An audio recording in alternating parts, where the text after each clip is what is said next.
Sa gilid ng isang maliit na baryo na nakalapit sa madilim at makapal na kagubatan, may isang batang lalaki na nagngangalang Leroy. Siya ay nasa gulang na 7. May makintab na itim na buhok at bilugang mga mata na tila laging naglalaman ng liwanag. Kilala siya sa kanilang lugar bilang ang pinakamasiyahin at makulit na bata. Palaging nagdadala ng tawanan kahit sa gitna ng kahirapan. Kahit ulila na siya sa murang edad, hindi ito alintana sa kanyang ugali. Si Leroy ay palaging tumatakbo sa mga lansangan, nanguhuli ng mga tutubi o kaya ay nagpapatawa sa kanyang mga kalaro. Ngunit ang masayahing mukha ni Leroy ay itinatago ang lungkot na nararamdaman niya tuwing mag-isa. Ang kanyang mga magulang ay parehong namatay noong 3 taong gulang pa lamang siya. Dala ng isang kakaibang sakit na mabilis na kumalat sa kanilang baryo. Iniwan siyang mag-isa sa kanilang lumang kubo na nasa dulo ng baryo at malapit sa kagubatan. Sa kabila ng pagkamatay ng kanyang mga magulang, patuloy siyang binuhay ng malasakit ng kanyang mga kapitbahay. Pinapakain siya ng matatanda sa baryo, binibigyan ng damit at tinutulungan sa mga gawain. Ngunit sa mga oras na tahimik ang gabi at walang kasama, nararamdaman ni Leroy ang lungkot. Madalas niyang tanungin ang sarili. Bakit ako iniwan ni nanay at tatay? Bakit ako ang naiwan dito? Ngunit mabilis niyang pinapawi ang mga tanong na ito. Palaging sinasabi sa kanyang sarili, hindi ako dapat malungkot. Kailangang tumawa at maging masaya para hindi ko sila masyadong mamiss. Ang bahay ni Leroy ay napapaligiran ng malalaking puno at damo. Palaging sinasabi ng matatanda sa baryo na delikado ang kagubatan. May mga kwento tungkol sa mga tao na nawala at hindi na muling nakita. Ngunit para kay Leroy, ang kagubatan ay parang isang nakakaakit na mundo na puno ng hiwaga. Tuwing maglalaro siya malapit sa kakahuyan, palagi niyang nararamdaman na parang may tumatawag sa kanya. Isang malamig, ngunit malambing na hangin ang tila hinahatak siya papasok. Leroy, anak, huwag kang pupunta sa gubat. Paalala ng isang matandang babae habang hinahatiran siya ng pagkain. Hindi mo alam kung ano ang nandyan. Napakaraming misteryo ang gubat na yan. Opo, Lola, sagot ni Leroy. Ngunit sa loob-loob niya, iniisip niyang gusto niyang makita kung ano ang meron doon. Isang araw, habang siya ay naglalaro ng sungka sa labas ng kanilang kubo, napansin niyang parang may kumikislap sa loob ng kagubatan. Isa itong maliit na ilaw na parang bituin na mabilis na gumagalaw sa pagitan ng mga puno. Ano kaya yun? Tanong niya sa sarili. Sa kabila ng takot at paalala ng kanyang mga kapitbahay, nagdesisyon si Leroy na sundan ang ilaw. Titingnan ko lang sandali, sabi niya sa sarili. Tumayo siya, iniwan ang kanyang laruan at dahan-dahang lumapit sa hangganan ng kagubatan. Sa bawat hakbang, parang mas lalong sumisigla ang kanyang kalooban. Ang kagubatan na dati ay mukhang madilim at nakakatakot ay tila nagbago. Ang mga puno ay may kakaibang kulay at ang bawat dahon ay tila kumikislap. Ang simoy ng hangin ay malamig ngunit hindi nakakatakot. Parang niyayakap siya ng kagubatan. Ngunit habang papalalim siya sa kagubatan, napansin niyang unti-unting nagbago ang paligid. Hindi na niya makita ang landas pabalik. Ang mga puno ay naging mas matataas at ang liwanag ng araw ay nawala sa pagitan ng mga sanga. Sa simula, sinubukan niyang manatiling kalmado. Ha! Madali lang to. Alam ko ang daan pabalik, sabi niya sa sarili. Pilit na pinapakalma ang kanyang takot.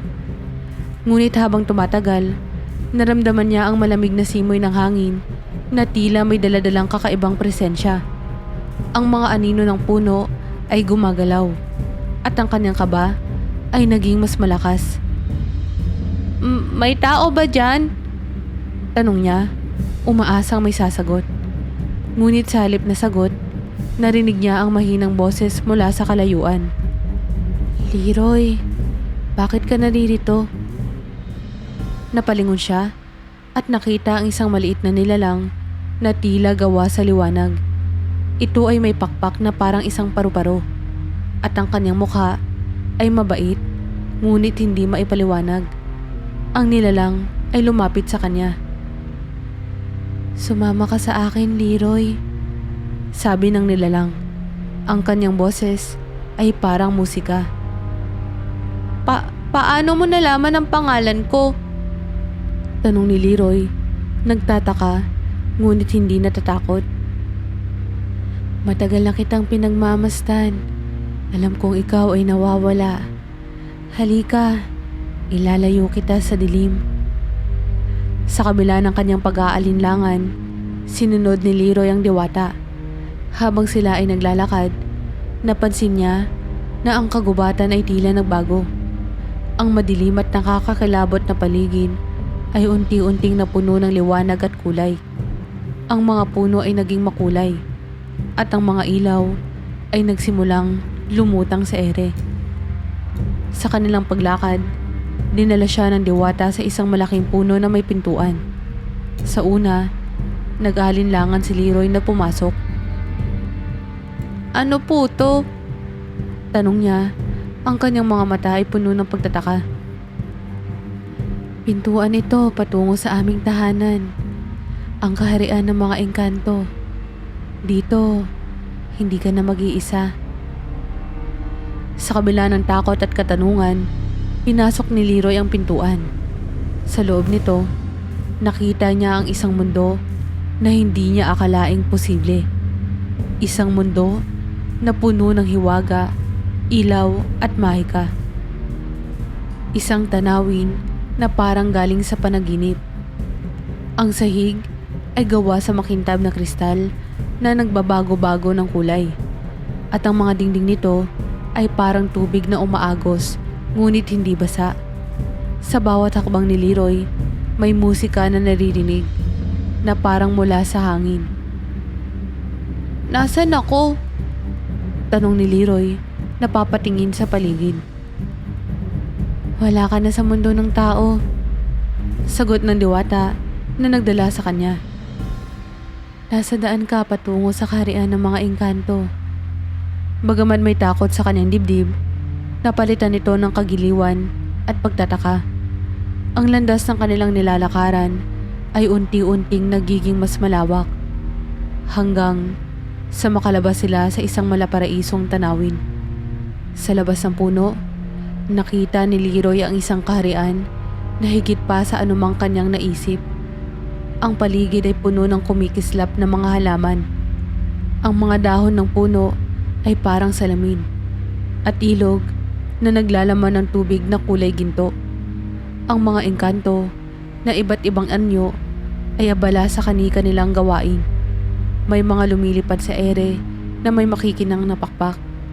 May mga naglalakad na parang mga taong halaman at may mga nilalang na hindi maipaliwanag ang itsura ngunit maganda sa kanilang sariling paraan. Napansin ni Leroy na kahit saan siya tumingin, lahat ng bagay ay buhay.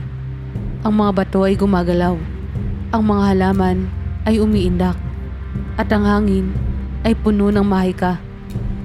Wow! Ang ganda dito! Bulong ni Leroy sa sarili.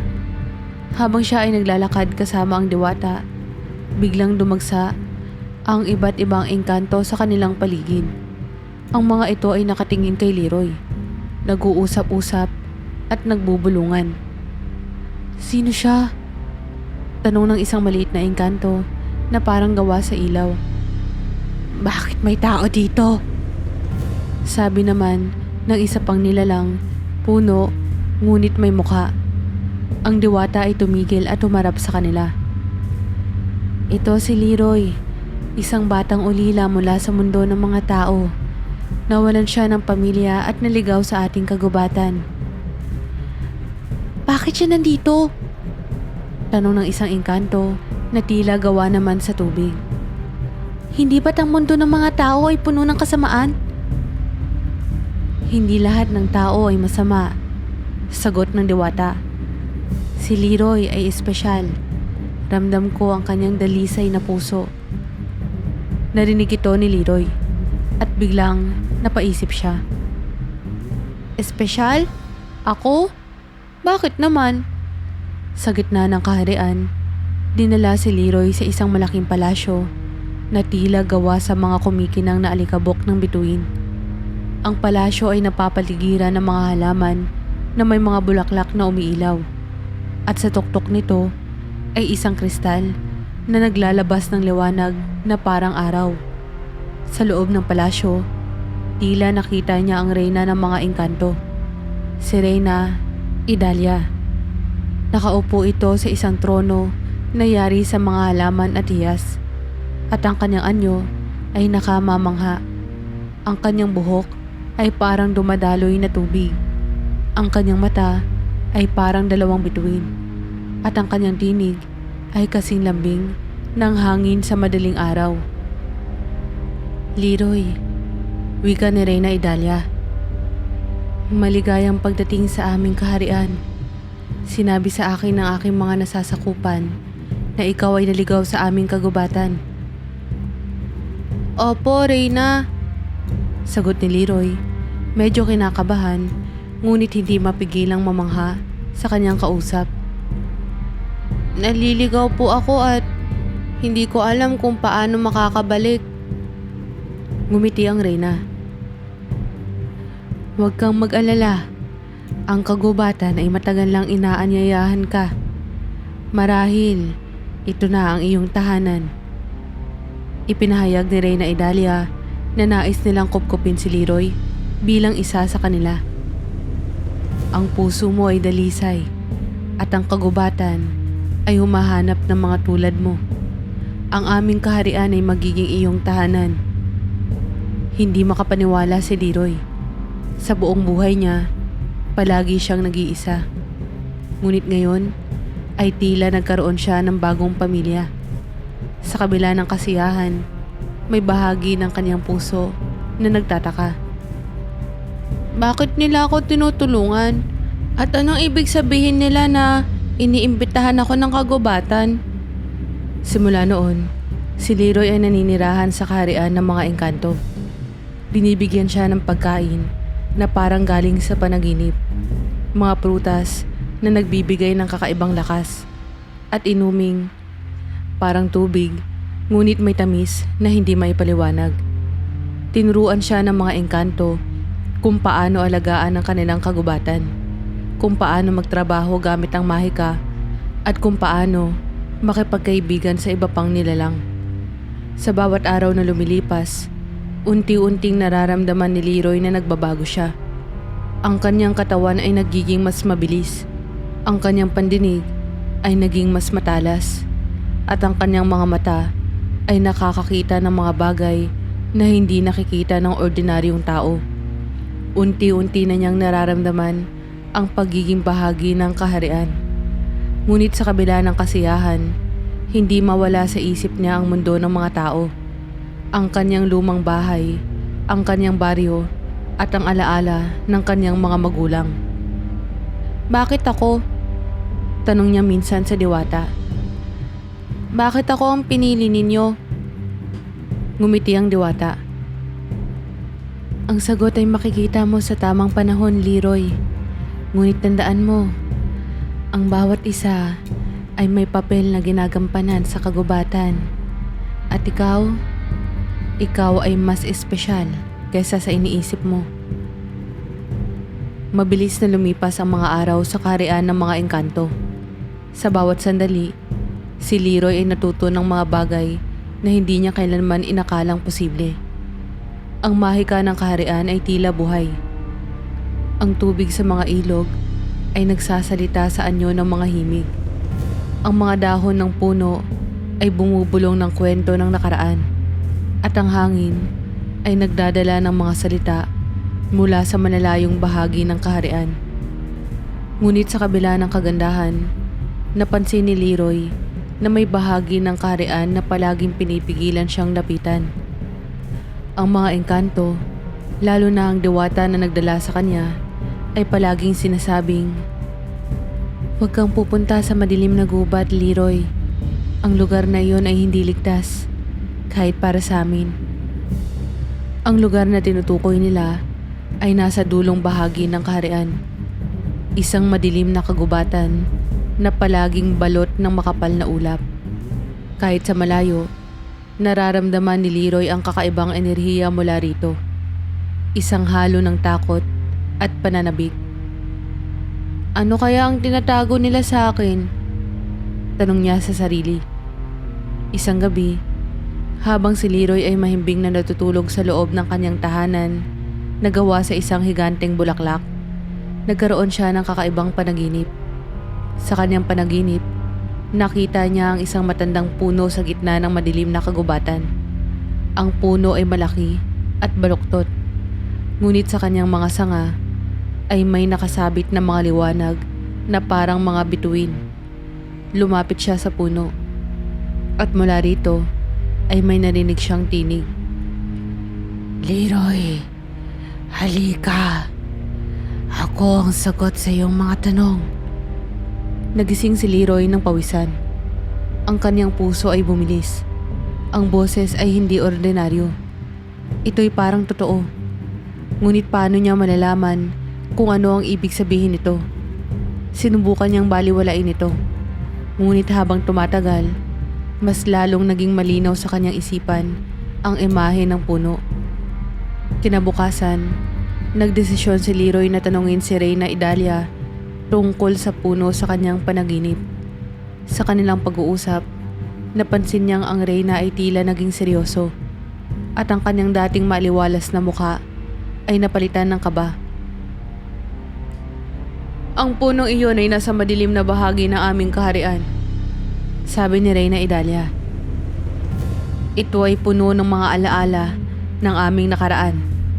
Ngunit ito rin ay puno ng mga lihim na maaaring makasira sa atin. Bakit po ako nanaginip tungkol doon? Tanong ni Leroy. Tumingin ng matagal ang Reyna kay Leroy bago sumagot. Marahil ay tinatawag ka nito dahil may kaugnayan ka sa lihim ng punong iyon.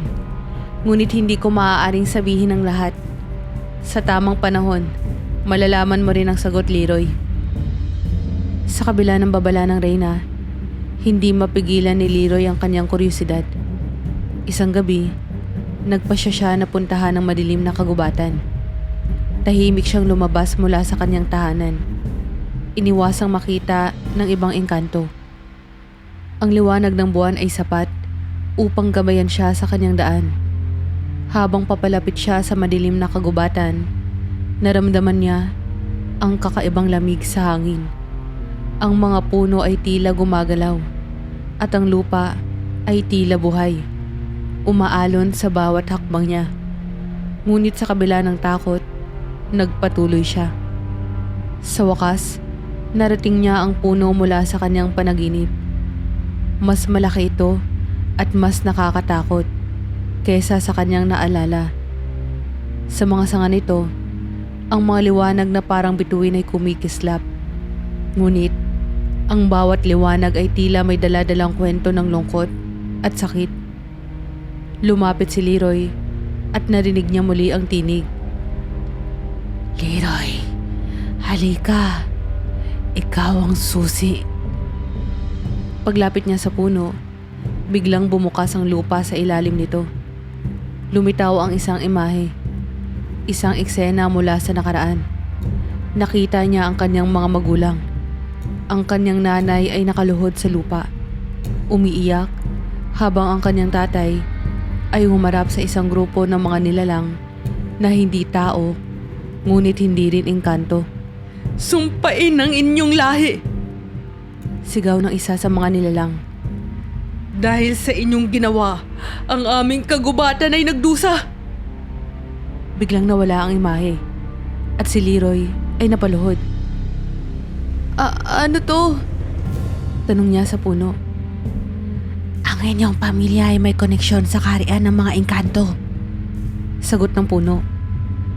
Ang iyong mga ninuno ay nagdala ng sumpa sa amin at ikaw ang natitirang tagapagmana ng kanilang kasalanan.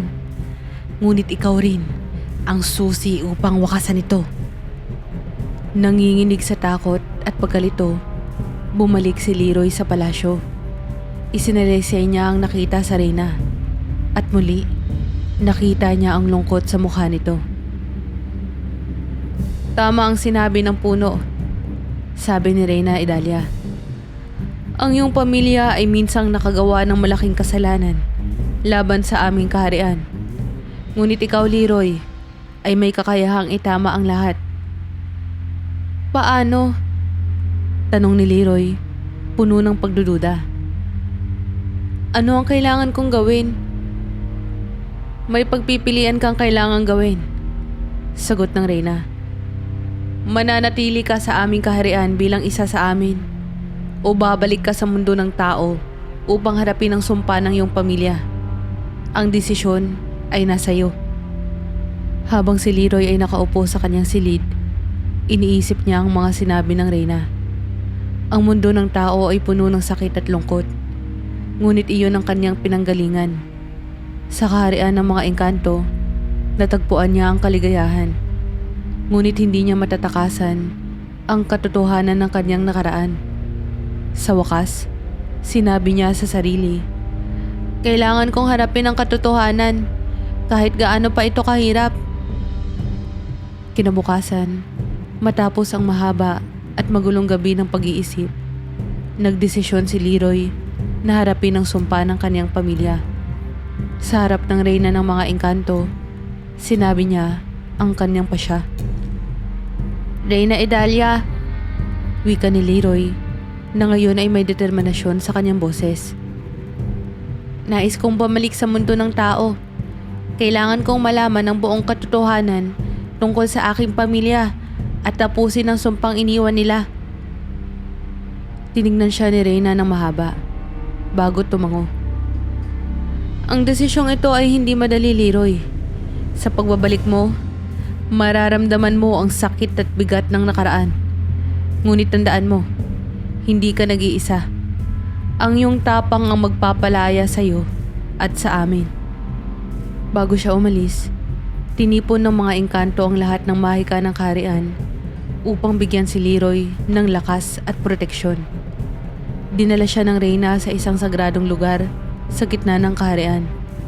Isang lawa na parang salamin, kung saan ang bawat alon ay naglalaman ng mga alaala ng mga nilalang na nanirahan sa kagubatan.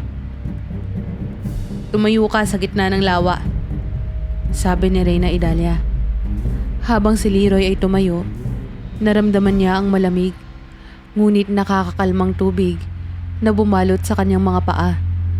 Ang liwanag mula sa kalangitan ay bumaba sa kanyang katawan at ang paligid ay napuno ng mga boses, parang mga bulong na hindi niya maunawaan. Binibigyan ka namin ng biyaya ng kagubatan, sabi ng Reyna. Sa ilalim ng sumpa, ang iyong puso ay kailangang manatiling dalisay. Iyon lamang ang paraan upang mabuksan ng pintuan patungo sa kapatawaran. Pagkatapos ng seremonya, si Leroy ay binigyan ng isang maliit na kristal. Ito ang gagabay sa iyo, paliwanag ng Reyna. Sa oras na pinakamadilim na sandali, ito ang magpapakita ng liwanag ng katotohanan. Matapos ang mahika ng seremonya, dinala si Leroy sa isang malaking pintuan na nakatayo sa gitna ng kagubatan. Ito ay yari sa makikinang na ugat ng puno at parang humihinga na may sariling buhay. Sa likod ng pintuang iyon, bumabalik ang landas patungo sa mundo ng tao. Ito ang huling hakbang, Leroy, sabi ng Reyna. Sa sandaling lumampas ka sa pintuan, hindi mo magagamit ang aming proteksyon. Ngunit ang iyong lakas bilang isa sa amin ay nananatili sa iyong puso. Salamat po, Reyna, sagot ni Leroy. Pangako po, hindi ko kayo bibiguin. Nang buksan niya ang pintuan, ang malamig na hangin mula sa kagubatan ng tao ay sumalubong sa kanya. Isang higanteng hakbang ang ginawa ni Leroy. At sa isang iglap, siya ay nasa pamilyar ngunit kakaibang lugar. ang kanyang baryo. Sa pagbalik ni Leroy sa kanyang baryo, napansin niyang tila nagbago ang lahat. Ang mga bahay ay lumang-luma na. Ang mga tao ay tila mas matanda. At ang kapaligiran ay may kakaibang kalungkutan. Habang naglalakad siya sa kalsada, napansin niya na ang mga tao ay tumitingin sa kanya. Nagtataka. "Sino ang batang ito?" tanong ng isang matandang babae. "Parang nakita ko na siya noon pero hindi ko matandaan." Hindi nagtagal, nakarating si Leroy sa lumang kubo na dati niyang tinitirhan. Ang bahay ay halos gumuho na at ang paligid nito ay napuno ng mga damo at ligaw na halaman. Sa pintuan, naramdaman niya ang malamig na simoy ng hangin. At bigla, nagpakita ang isang anino. "Bumalik ka, Leroy," sabi ng anino. Ngunit ang tanong, handa ka bang harapin ang nakaraan? Habang iniimbestigahan ni Leroy ang kanyang lumang tahanan, napansin niya ang mga lumang kagamitan ng kanyang mga magulang. Ang kanilang mga larawan ay naroon pa rin. Ngunit ang karamihan sa mga ito ay puno ng alikabok at basag na salamin. Sa isang sulok, may nakita siyang lumang libro na may kakaibang simbolo sa takip. Binuksan niya ito. At sa loob, naroon ang mga kwento ng kanyang pamilya. Napag-alaman niya, ang kanyang mga ninuno ay minsang pumasok sa kagubatan upang kumuha ng mahika para sa kanilang sariling kapakinabangan. Ngunit sa kanilang kasakiman, nagdulot sila ng malaking pinsala sa balanse ng kagubatan. "Ang kanilang kasalanan ay hindi nalilimutan," sabi ng boses mula sa kristal na ibinigay ng reyna. "Ngunit ikaw, Leroy, ay may pagkakataon na itama ito."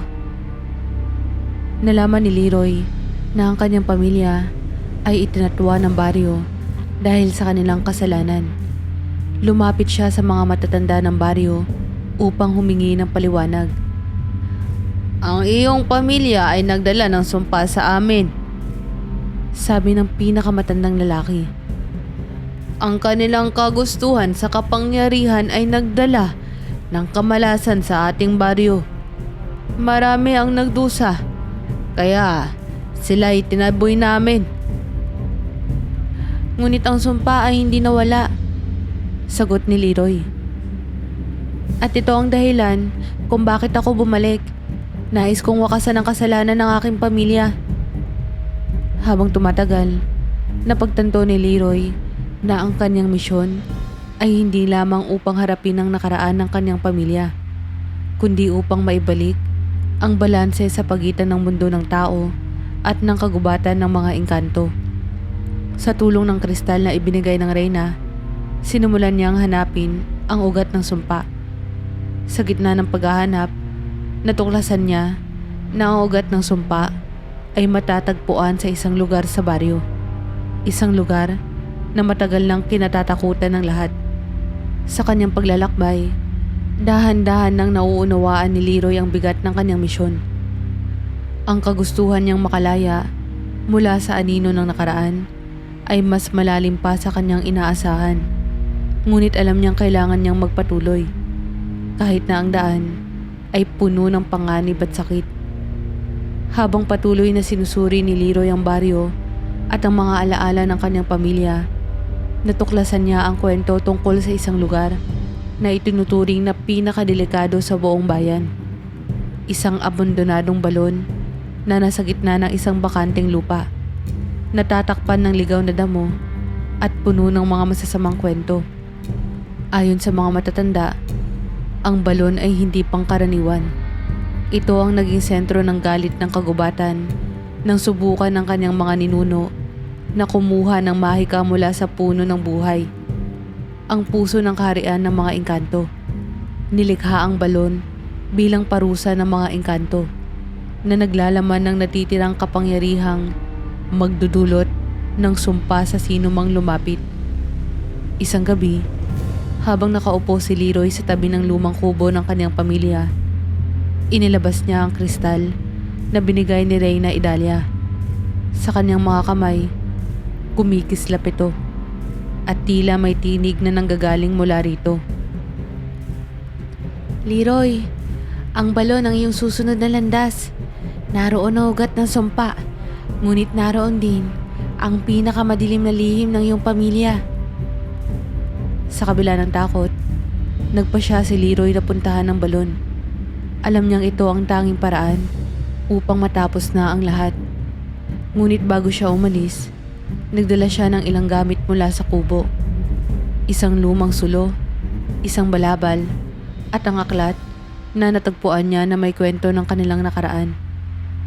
Pagdating niya sa lugar, natagpuan ni Leroy ang balon na natatakpan ng mga sanga ng puno at makakapal na damo. Ang paligid nito ay malamig at tila walang ibang tunog kundi ang mahina ngunit nakakatakot na ihip ng hangin. Habang naglalakad siya papalapit, naramdaman niya ang bigat ng kapaligiran. Parang ang bawat hakbang ay nagpapabigat sa kanyang dibdib. Ang balon ay may inskripsyong nakaukit sa gilid nito. Mga simbolo na hindi niya maunawaan. Nang inilapit niya ang kristal, biglang nagliwanag ito. At ang mga simbolo ay tila gumalaw. Nagpapakita ng mensahe. Sa kailaliman ng balon, naroroon ang iyong kapalaran. Ngunit mag-ingat, sapagkat ang bawat hakbang ay may kabayaran. Walang ibang paraan kundi bumaba sa balon. Kaya nagpa siya si Leroy na sumuong dito. Gumamit siya ng lubid mula sa paligid. At habang pababa, napansin niya ang kakaibang mga marka sa loob ng mga pader ng balon. Ang mga marka ay parang gumagalaw at tila naglalabas ng mga boses na bumubulong. Leroy, bakit ka naririto? Hindi mo to kayang tapusin. Pinilit niyang huwag pansinin ang mga ito. Ngunit habang mas bumababa siya, mas nagiging malakas ang mga bulong. Nang marating niya ang ilalim, bumungad sa kanya ang isang lagusan na puno ng dilim. Ang hangin ay mabigat at malamig, at ang kanyang mga hakbang ay umaalingaw-ngaw sa mahabang pasilyo. Sa dulo ng lagusan, narating niya ang isang malaking silid. Sa gitna nito ay may isang itim na puno na halos patay na. Ang puno na kumakalat sa buong silid, at ang bawat ugat ay may mga tila na ipit na liwanag sa loob. Parang mga kaluluwang sumisigaw sa sakit. Leroy! Sabi ng puno, gamit ang boses na parang halo-halo ng maraming tao. Ikaw ba ang magtatapos sa sumpa? O ikaw ang magiging susunod na biktima nito? Ang kristal sa kanyang kamay ay biglang nagliwanag ng sobrang liwanag, at naramdaman niya ang presensya ni Reyna Idalia ay nasa paligid. Leroy! Sabi ng boses ng Reyna mula sa kristal. Ang puno na ito ay nilikha mula sa galit at kasakiman ng iyong mga ninuno. Dito nila itinago ang kapangyarihan ng kanilang ninakaw mula sa amin. Ngunit ang sumpang ito ay magtatapos kung handa kang harapin ang nakaraan. Sa harap ng puno, biglang lumitaw ang mga anino ng kanyang mga ninuno. Ang kanyang lolo, lola, at maging ang kanyang mga magulang ay nandoon. Nakatingin sa kanya na parang nanlilimos ng awa. Leroy, sabi ng anino ng kanyang ama. Hindi namin sinasadyang magdala ng sumpa. Ang kagustuhan namin ay protektahan ang ating pamilya, ang nagtulak sa amin sa maling landas. Ngayon, ikaw ang tanging pag-asa upang ikaw ay mapalaya. Paano po? Tanong ni Leroy. Ang kanyang boses ay nanginginig. Isuko mo ang lahat ng galit at takot sa iyong puso, sabi ng kanyang ina. Ang sumpa ay nabubuhay sa sakit at puot, ngunit ang kapatawaran ay ang magpapalaya sa lahat. Sa sandaling iyon, naunawaan ni Leroy ang tunay na bigat ng kanyang misyon. Kailangang harapin niya ang sakit ng nakaraan at palayain ang sarili mula sa galit na nararamdaman niya sa baryo at sa kanyang pamilya. Itinaas niya ang kristal at habang hawak ito, binigkas niya ang mga salitang bumubulong sa kanyang isipan. Sa ngalan ng kagubatan at ng aking pamilya, tinatanggap ko ang aking kapalaran. Pinapatawad ko ang lahat ng nagkasala at hinihiling kong tapusin na ang sumpa. Ang puno ay bilang nayanig at ang mga ugat nito ay nagkabitak-bitak. Ang mga liwanag na naipit sa mga ugat ay unti-unting kumawala at ang mga anino ng kanyang pamilya ay naging mga anyo ng liwanag. Salamat, Leroy, sabi ng kanyang ama. Ikaw ang nagdala ng liwanag sa aming kadiliman. Matapos ang lahat, ang balon ay gumuho at natagpuan ni Leroy ang sarili na nakatayo sa gitna ng bakanteng lupa. Ang hangin ay mas magaan at ang paligid ay mas maliwanag. Ang sumpa ay natapos na at naramdaman niya ang kagubatan at ang baryo ay bumalik sa balanse. Pagbalik niya sa baryo, ang mga tao ay tumingin sa kanya nang may paggalang at pagkamangha. Alam nilang may nagbago, ngunit hindi nila lubos na maunawaan. Pagkatapos ng sakripisyo ni Leroy sa loob ng balon, unti-unting bumalik ang normal na daloy ng buhay sa baryo. Ang makakapal na ulap na tila laging nakapalibot sa lugar ay naglaho at ang hangin ay naging mas sariwa. Sa unang pagkakataon, naramdaman ng mga tao ang kalayaan mula sa sumpang matagal nang bumabalot sa kanila. Si Leroy ay bumalik sa lumang kubo ng kanyang pamilya. Hindi niya inaasahan ang pagbabago. Ang paligid nito na dati ay puno ng damo at gibagibang pader ay tila naging mas maaliwalas. Ang mga ligaw na halaman ay naglabasan ng mga bulaklak at ang hangin ay tila puno ng mahika mula sa kagubatan. Ngunit kahit ang lugar ay nagbago, ramdam niya ang lungkot na naiwan ng kanyang mga magulang. Isang gabi, habang siya ay nagpapahinga sa ilalim ng maliwanag na buwan, inilabas niya ang kristal na ibinigay ni Reyna Idalia. Sa kanyang sorpresa, biglang kumislap ito. At mula rito ay lumitaw ang imahe ni Reyna. Leroy, sabi ni Reyna Idalia, ang iyong ginawa ay nagdala ng kapayapaan, hindi lamang sa baryo kundi sa aming kaharian. Ngunit tandaan mo, ang balanse ay hindi permanente. Kailangang bantayan ang koneksyon ng dalawang mundo. Ano ang ibig mong sabihin, Reyna? Tanong ni Leroy, naguguluhan. Ang sumpa ay maaaring natapos, ngunit ang kasaysayan ng iyong pamilya at ng kagubatan ay hindi pa lubos na nalulutas. Kailangan mag-ingat, sapagkat may mga nilalang na maaaring hindi sang-ayon sa pagbabagong iyong ginawa. Habang lumilipas ang mga araw, napansin ni Leroy ang kakaibang presensya sa paligid ng baryo. May mga hayop na biglang nawawala at ang hangin sa gabi ay tila puno ng panginginig. Sa una, inakala niyang ito'y normal na pagbabago sa kapaligiran. Ngunit nang maramdaman niya ang malamig na hangin mula sa kagubatan, alam niyang may kakaiba. Isang gabi, habang naglalakad siya papunta sa ilog, biglang naramdaman niya ang mabigat na presensya sa likod niya. Paglingon, nakita niya ang isang nilalang na hindi niya pa nakikita dati. Isang malaking anino na parang gawa sa usok, na may maliwanag na mga pulang mata. Leroy! Sabi ng nilalang. Ang kanyang boses ay tila sigaw ng maraming tao. Ang ginawa mo ay nagbago ng balanse. Hindi lahat ng nilalang ay masaya sa iyong ginawa. Bagamat natatakot, tumayo si Leroy at tiningnan ng nilalang. Sino ka? Ano ang ibig mong sabihin? Tanong niya. Ako ang bantay ng kagubatan. Sagot ng nilalang. Ako ang natitirang bahagi ng sumpang iyong pinutol. Ang sumpa ay hindi ganap na nawala, kundi nailipat sa ibang anyo. At ngayon, narito ako upang subukan ang iyong lakas. Naramdaman ni Leroy ang malamig na hangin na tila bumalot sa kanya. Ngunit hawak ang kristal Nagawa niyang labanan ng takot. Kung sumpa ka, bakit hindi ka nawala nang matapos ang puno sa balon? Ngumiti ang nilalang. Ang kanyang mga ngipin ay parang matatalim na patalim. Ang sumpa ay bahagi ng kagubatan. Hindi ito ganap na nawawala. Ika'y nagbabago lamang.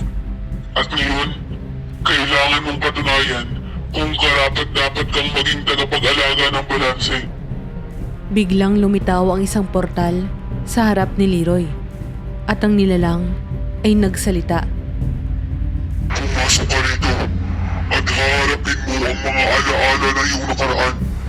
Ang iyong tagumpay o pagkatalo ay magdidikta ng balanse sa dalawang mundo. Walang pag-aalinlangan, pumasok si Leroy sa portal.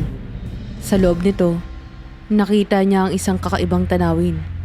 Isang lugar na puno ng liwanag at dilim, kung saan ang lupa ay parang salamin na nagpapakita ng kanyang mga alaala. Sa bawat hakbang niya, nakita niya ang kanyang mga magulang, ang mga taong itinatwa siya sa baryo, at ang mga engkanto na nagkupkup sa kanya.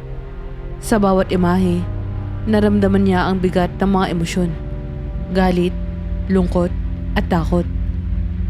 Huwag kang magpapadala sa sakit, sabi ng boses ng reyna mula sa kristal.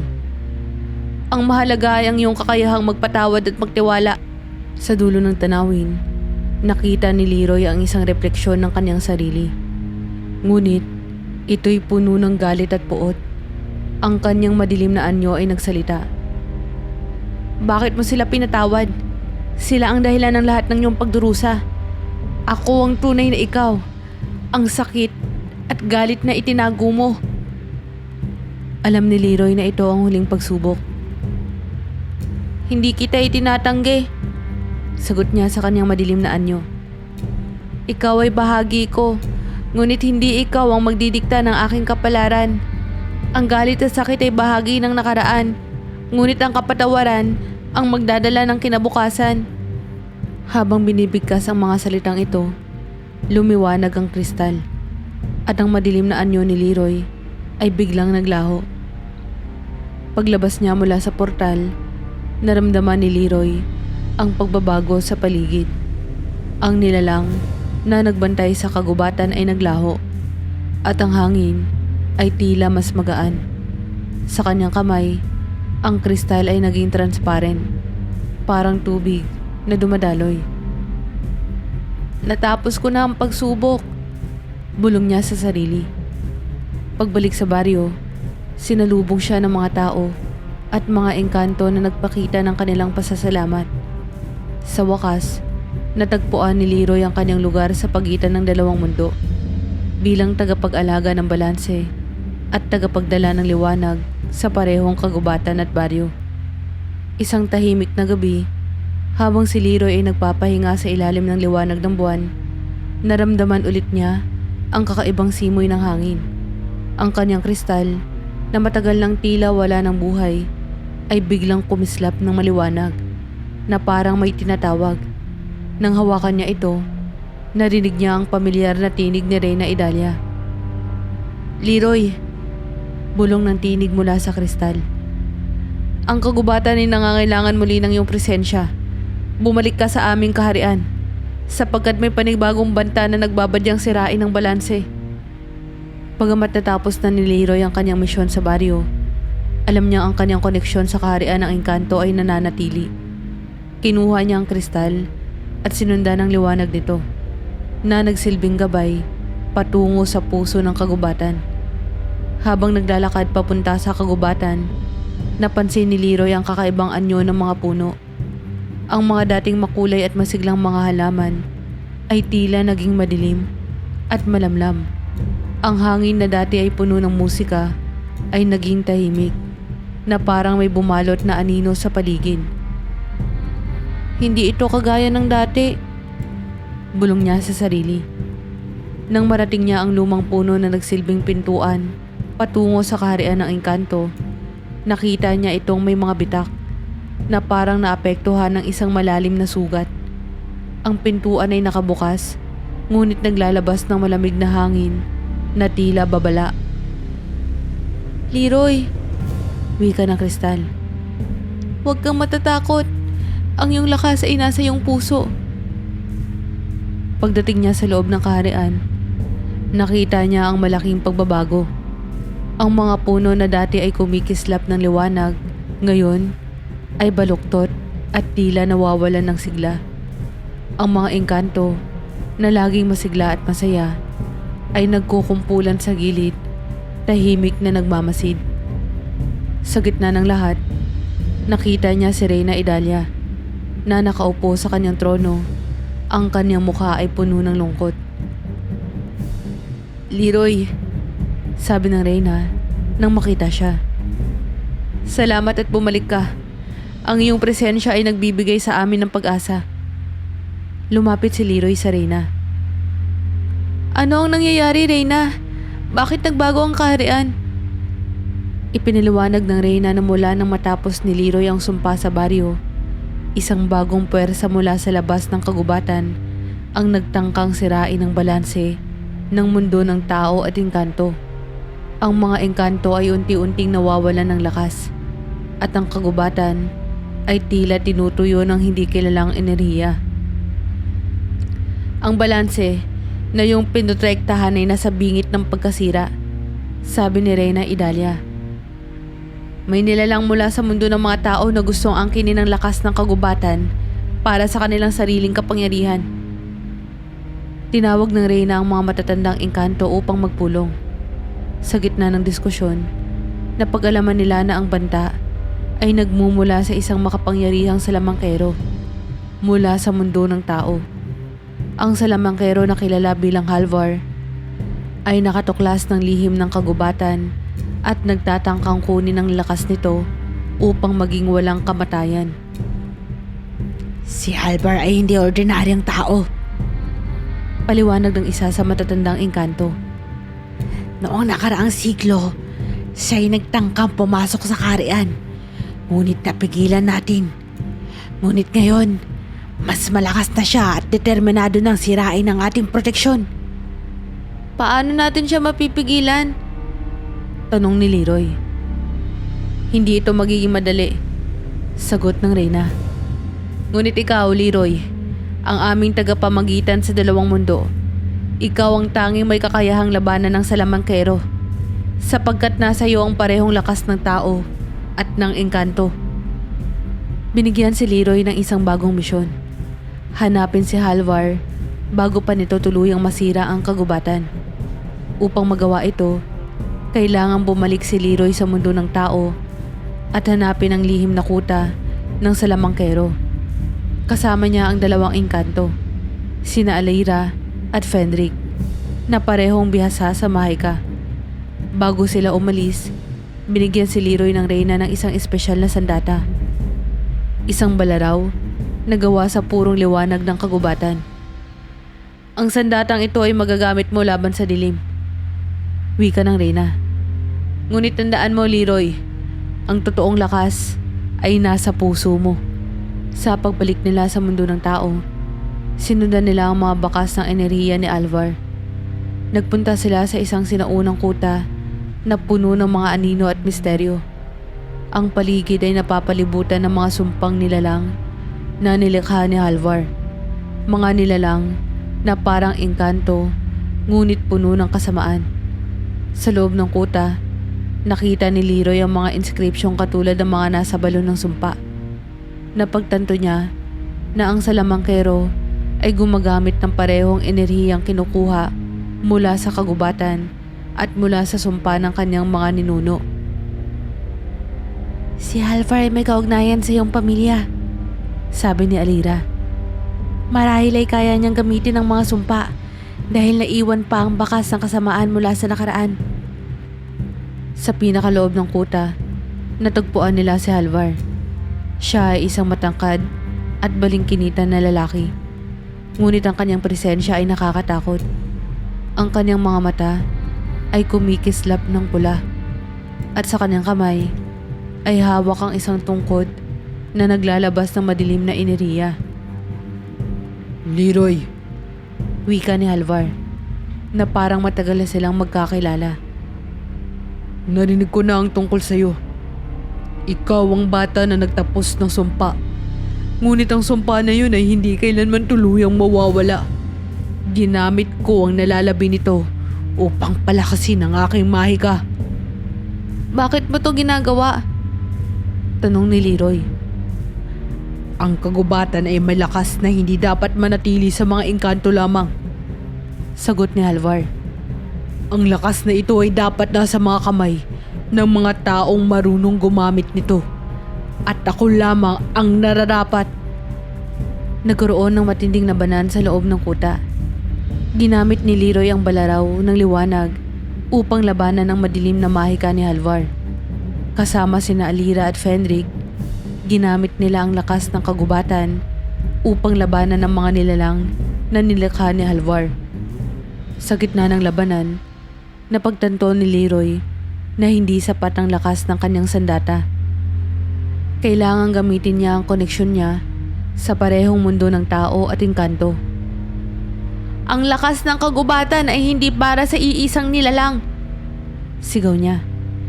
Ito ay para sa lahat ng naniniwala sa kapayapaan.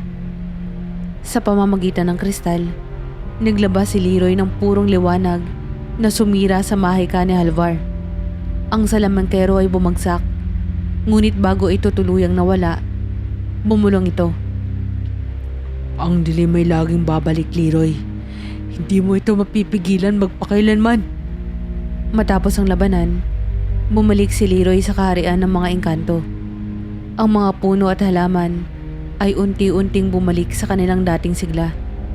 At ang mga engkanto ay muling naging masigla. Si Reyna Idalia ay lumapit kay Leroy at pinasalamatan siya. Ginawa mo ang imposible, Leroy. Sabi ng Reyna. Ikaw ang tagapagligtas ng balanse at ang iyong pangalan ay magiging bahagi ng kasaysayan ng aming kaharian. Tumingin si Leroy sa Reyna. Ang kanyang mga mata ay puno ng emosyon. Isang halo ng kasiyahan, pagod at pag-aalala. Reyna Idalia, sabi niya. Ang kagubatan ay tahanan ko na. Ngunit hindi ko maaaring talikuran ang mundo ng mga tao. Naroon ang aking pinagmulan, ang mga alaala ng aking pamilya at ang mga taong umaasa sa akin. Ngumiti ang Reyna, ngunit may bakas ng lungkot sa kanyang mukha. Ikaw ay naging tulay, Leroy. Isang nilalang na nagmula sa dalawang mundo, ngunit hindi ganap na kabilang sa alinman. Ikaw ang bantay ng balanse, ang liwanag sa gitna ng dilim. Sa mga salitang iyon, naramdaman ni Leroy ang bigat ng kanyang kapalaran. Ang kanyang puso ay puno ng pasasalamat. Ngunit batid niya ang lungkot ng pagiging tagapag-alaga ng dalawang mundo. Hindi siya maaaring manatili sa isang lugar ng tuluyan, sapagkat ang kanyang tungkulin ay palaging maglakbay sa pagitan ng kagubatan at ng mundo ng tao. Sa kanyang puso, naramdaman niya ang pangungulila sa kanyang pamilya, sa buhay na minsang simple at sa tahimik na mundong pinangarap niya bilang bata. Ngunit kasama nito, naramdaman din niya ang pagtanggap.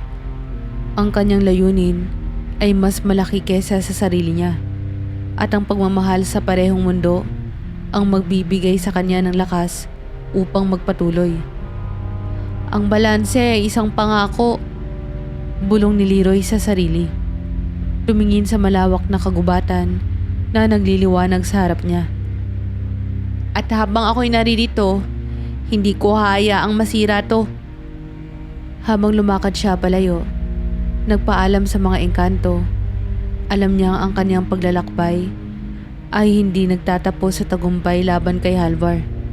Sa bawat hakbang niya sa lupa ng kagubatan, naramdaman niyang siya ay bahagi ng isang kwentong mas malaki kesa sa kanya.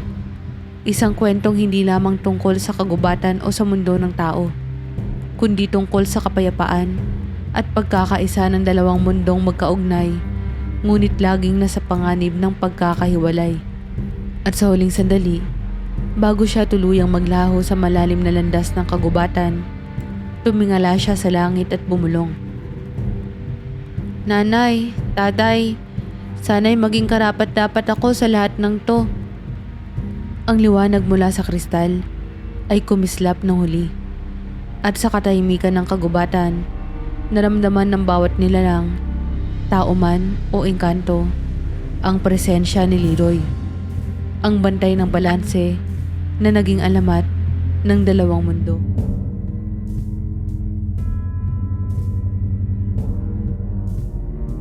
Kamusta po kayo? Ako po si Ma'am Luna. Isa po akong bagong YouTube narrator at isang malaking bagay po ang simple pong pag-like at pag-subscribe ninyo sa channel ko upang magtuloy-tuloy po ang pag-upload ng mga bagong kwento natin. Maraming salamat po.